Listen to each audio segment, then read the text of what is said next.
Y me da mucho gusto saludar vía telefónica a Alfredo Coutinho, director de análisis económico para Latinoamérica de Moody's Analytics. ¿Cómo estás? Muy buenos días. Muy buenos días, Juan Carlos. Es un gusto estar contigo. Y nosotros teníamos ya tiempo buscándote, Alfredo. Me da mucho gusto que por fin hayamos podido coincidir. Y se da en el marco de un análisis que publicaron el día de ayer, no, el lunes fue cuando lo publicaron, al respecto o alrededor de la inflación en toda Latinoamérica, que ustedes lo titulan, está en medio de un proceso de desinflación. Platícanos al respecto, por favor. Sí, por supuesto. Es ya bien conocido por la trayectoria que han tenido los precios al consumidor en prácticamente toda la región, con algunas pocas excepciones que vale mencionar, los casos de Argentina y Venezuela, en donde la inflación no solamente no ha alcanzado un pico, sino que se encuentra en tasas de 3 dígitos. Estamos hablando de 200, 300% a tasa anual, pero esas son excepciones que conocemos ya desde años anteriores.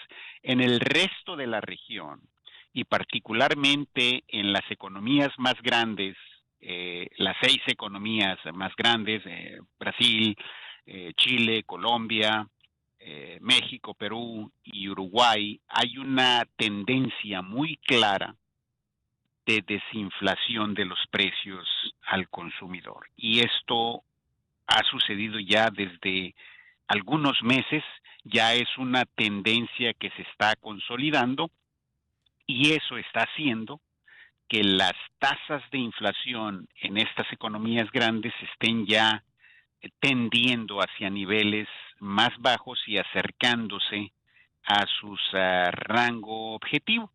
Y ahí lo importante que hay que remarcar es el caso de desinflación más exitoso que existe en América Latina, que es el caso de Brasil, en donde la inflación no solamente ya llegó a su tasa objetivo, que es de 3.25%, sino incluso en junio cayó ligeramente por abajo del 3.25 y se situó en 3.16%. Por primera vez, el primer país en América Latina en este periodo de alta inflación, el primer país que ha sido exitoso en traer la inflación a la baja ha sido Brasil. En segundo lugar tenemos a México con la inflación más baja también dentro de este grupo de países más grandes, con una inflación de 5.1 al mes de junio. Ya conocemos el dato de la primera quincena de julio, en donde la inflación incluso se situó por abajo del 5% y es de esperarse por la trayectoria que traen los precios al consumidor que la inflación va a continuar decreciendo en el resto del año y muy posiblemente también el próximo año. Y después tenemos otros países en donde la inflación está todavía por encima de sus objetivos, el caso de Uruguay, por ejemplo, el caso de Perú, y luego tenemos dentro de estos países, en el último lugar a Colombia con una inflación que está todavía en doble dígito, 12.1% al mes de junio, pero ya la inflación está cediendo también en el caso de Colombia. De tal manera que a este proceso de convergencia inflacionaria, de descenso de la inflación, es a lo que le llamamos el proceso de desinflación latinoamericano. Me parece, pues, que se generan muchas preguntas al respecto, pero quisiera preguntar, lo que sí quisiera que empezáramos por acotar es, después de que ustedes publicaron este análisis, hubo varias notas que señalaban un cierto retraso en alguna instalación de políticas monetarias, pero creo yo que si hubiera habido un retraso como tal, no habríamos visto de manera tan exitosa cómo ha bajado la inflación a raíz de los problemas que vivimos después de la pandemia de COVID-19 y después de la guerra o la invasión de Rusia a Ucrania y que esto afectó los mercados de granos. La instalación de la política monetaria creo yo que fue adecuada y ha habido análisis al respecto y de hecho desde el mismo Banco de Pagos Internacionales, Agustín Carstens señaló que en toda Latinoamérica se había actuado de una manera pertinente y que eran las naciones más desarrolladas las que se habían tardado más y que por eso los efectos inflacionarios habían tardado. un poco más en, sí, los efectos para que bajara la inflación se habían tardado más en presentarse en estas naciones desarrolladas. Tenemos el ejemplo, por ejemplo, del Reino Unido, ¿no? Donde todavía ellos siguen batallando de cierta manera con la inflación. Entonces, ¿qué es lo que ustedes analizan al respecto de cómo fue imponiéndose esta política monetaria que el día de hoy ha llevado a que haya mejores o tasas más bajas de inflación? Yo creo, Juan Carlos, que definitivamente la respuesta monetaria en América Latina fue la correcta, es decir, apretar las condiciones monetarias cuando la inflación estaba ya rebasando los límites superiores de los objetivos establecidos por cada banco central. Yo creo que es innegable que hubo una respuesta adecuada de la política monetaria y en la dirección correcta también.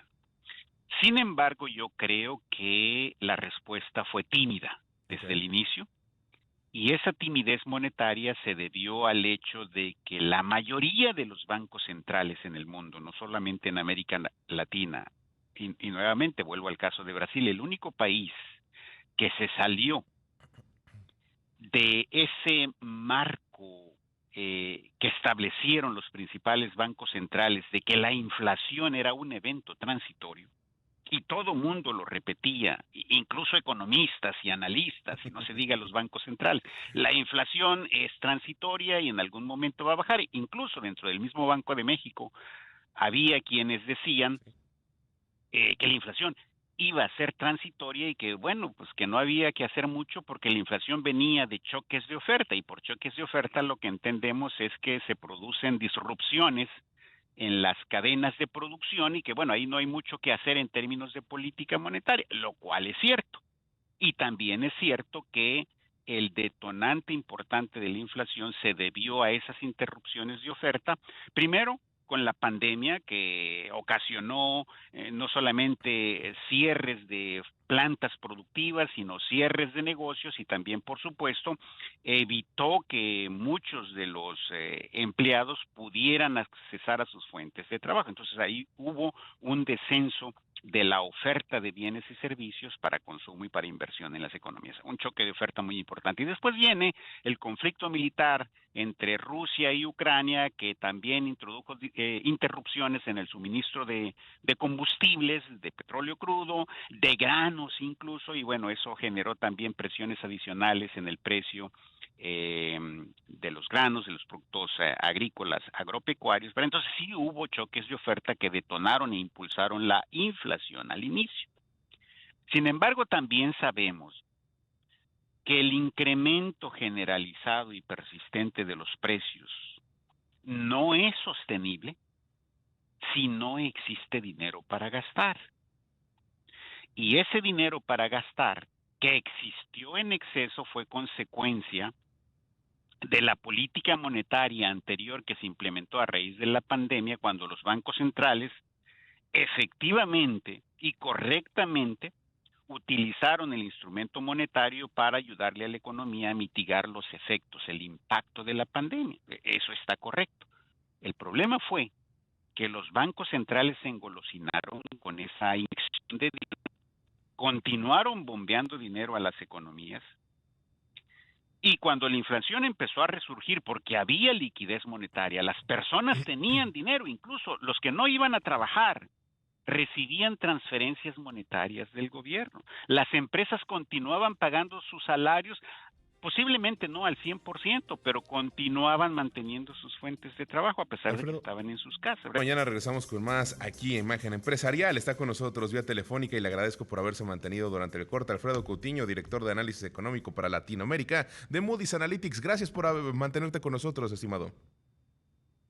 Al contrario, es un placer estar contigo, Juan Carlos. Y estábamos en medio de una charla muy importante y que estaba por demás fascinante porque la política monetaria y su implementación a veces puede ser muy bizarra. Tú mencionas que hubo una respuesta que pudo haber sido un poco tibia en la mayoría de las naciones, pero que en Brasil se destaca porque no fue así. ¿Qué fue lo que vieron los brasileños o por qué es que en Brasil actuaron de otra manera de acuerdo a lo que podemos ver el día de hoy a toro pasado, ¿no? Porque Hubo otras naciones que, y en Latinoamérica sobre todo, insisto, que empezaron a hacerlo de manera pues más rápida que en otras partes del mundo, pero mencionas de manera adecuada, en Brasil lo hicieron antes que todos y de una manera no tímida con otras partes. ¿Qué hicieron ahí distinto? Yo creo que el acierto que tuvieron en Brasil, particularmente el Banco Central de Brasil, es un diagnóstico correcto. Haberle dado exactamente a las causas directas de la inflación. Es conocido en el mundo de los economistas y en el mundo financiero que no hay inflación que pueda ser permanente si no existe liquidez monetaria. Ese es el principio básico. Eso lo ha demostrado la realidad. En Brasil lo que vieron es, hemos estado implementando una inyección de liquidez por varios meses y ya llevamos más de un año haciendo esto, hacia principios del 2021. Y en Brasil dijeron, la inflación ya está subiendo y ya está subiendo en todo el mundo. Y quienes dicen que esto es transitorio, pues no va a ser transitorio si no retiramos la liquidez. Entonces lo que hicieron en Brasil es, esta inflación no es transitoria y va para largo. Por lo tanto, es mejor empezar a inyectarle a la economía el antibiótico para que empiece a responder con tiempo. Y en Brasil empezaron a subir la tasa de interés en marzo del 2021. Empezaron a subirla de manera gradual, pero 3 meses después, cuando vieron que la inflación seguía todavía con la fiebre, dijeron hay que aumentar el ritmo y la dosis monetaria para no dejar que la inflación suba tanto. En Brasil subió la inflación bastante y eso presionó al Banco Central a acelerar los aumentos de tasas, pero Brasil corrió tan rápido que dijo necesito llegar a la meta lo más rápido posible porque si no se me va a morir el paciente. Y así lo hizo, colocó la tasa de interés nominal en 13.75, que actualmente está ahí. Y mira, antes de que llegara al pico, la tasa de política monetaria, la inflación empezó a ceder. Y empezó a ceder rápidamente, que en escasos meses bajó desde tasas de doble dígito allá al 3%. Ningún país ha logrado lo que Brasil ha logrado, precisamente porque tuvo un diagnóstico correcto, tuvo una aplicación de medida de política económica correcta y Brasil ya prácticamente eliminó el problema de la inflación. Eso no lo hicieron la mayoría de los bancos centrales, nada más para tomar el caso de México. En México se empezó a subir la tasa de interés en junio del 2021 y de manera muy tímida, 1/4 punto porcentual por varias ocasiones. Incluso allá por septiembre, octubre del 2021, dentro del mismo Banco de México se decía que no era necesario aumentar la tasa de interés más allá de 1/4 punto porcentual. Incluso se decía, aumentarla en 50 puntos base no es necesario. Bueno, ahí se vio la lentitud de varios bancos centrales en el mundo. ¿Y qué pasó? Eso dejó que la inflación siguiera aumentando, cabalgando a la alza y llegara a niveles que no se esperaban, ¿verdad? Entonces, ahí es donde yo veo que sí hubo un actuar tardío y tímido de muchos bancos centrales y por eso explica que ahora la inflación esté muy alta y que el regreso hacia niveles más bajos sea muy diferente a lo largo de todos los países en el mundo.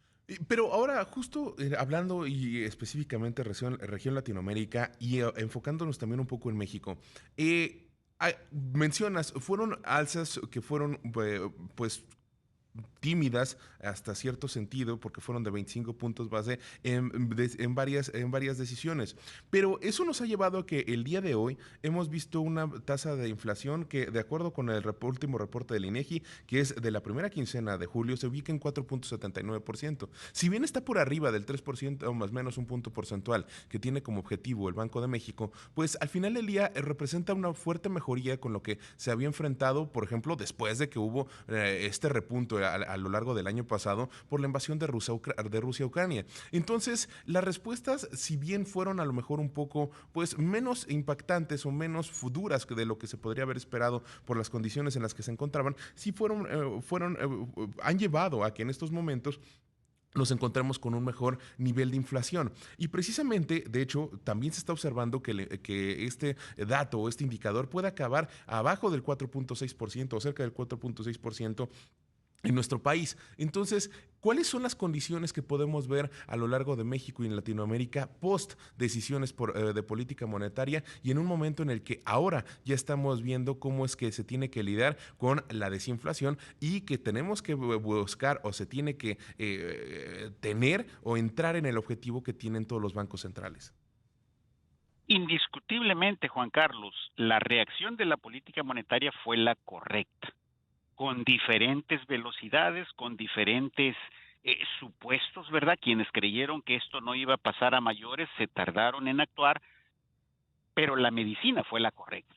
El antibiótico que escogieron y el mejor antibiótico que pudieron escoger para atacar el problema, o yo diría el cáncer inflacionario, fue la correcta en todo el mundo. Utilizar la política monetaria, revertir la política monetaria que se había implementado desde la pandemia. Yo creo que ahí no hay duda, definitivamente, ¿verdad?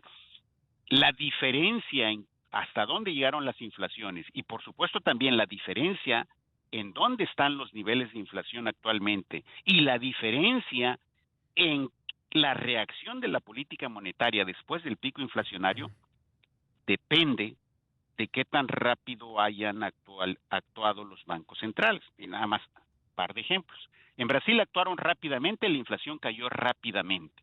Brasil está ya en posición de empezar a recortar la tasa de interés. No es el primer banco central en América Latina que ya la va a empezar a recortar. De hecho, la decisión de política monetaria que se espera que decrete el primer recorte es hoy por la tarde. En América Latina ya lo hizo Uruguay, ya lo hizo Chile también, y Chile fue muy agresivo en su primer recorte, que fue hace unos días 100 puntos base a su tasa de interés. La tasa de inflación en Chile todavía está 3 veces arriba del objetivo de 3, pero ya el Banco Central de Chile dijo, vamos a empezar a relajar porque nuestra economía se nos está cayendo. La economía de Chile está en recesión desde el año pasado.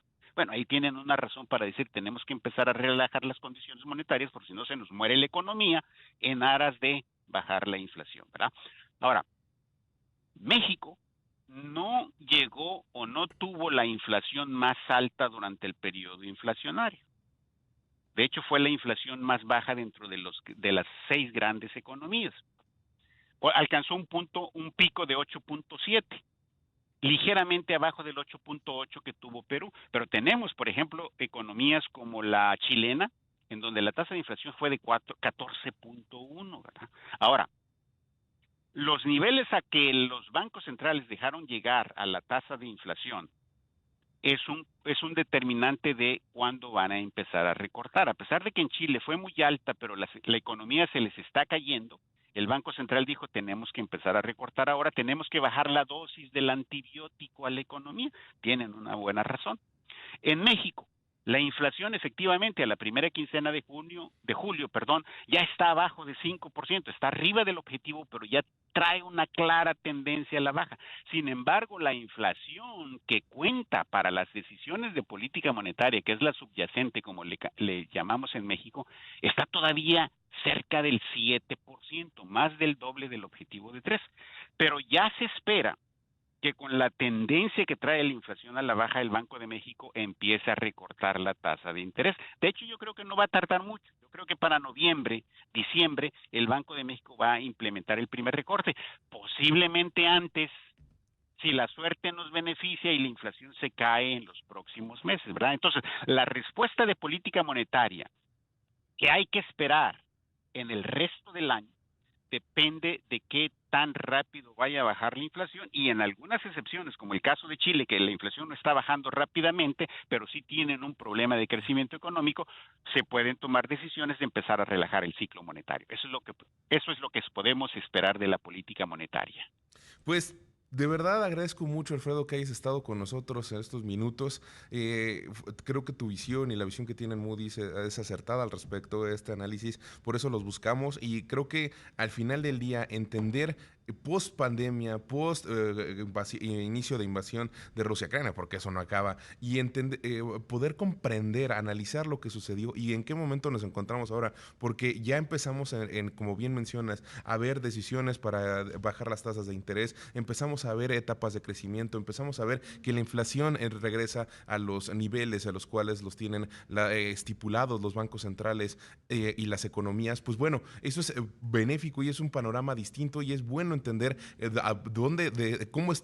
por qué estamos en donde estamos y cuáles fueron las decisiones que se tomaron. Entonces este análisis creo que es muy correcto, concreto y al final del día pues es importante poder analizarlo y te agradezco que hayas estado con nosotros, Alfredo. Pues me da mucho gusto poder comentar este tipo de tener este tipo de pláticas con ustedes y por supuesto compartirlo con tu público también. Más adelante te seguiremos buscando siempre que Moody se publique algo para estar platicando al respecto y pues bueno, gracias por haber estado con nosotros. Gracias a ustedes.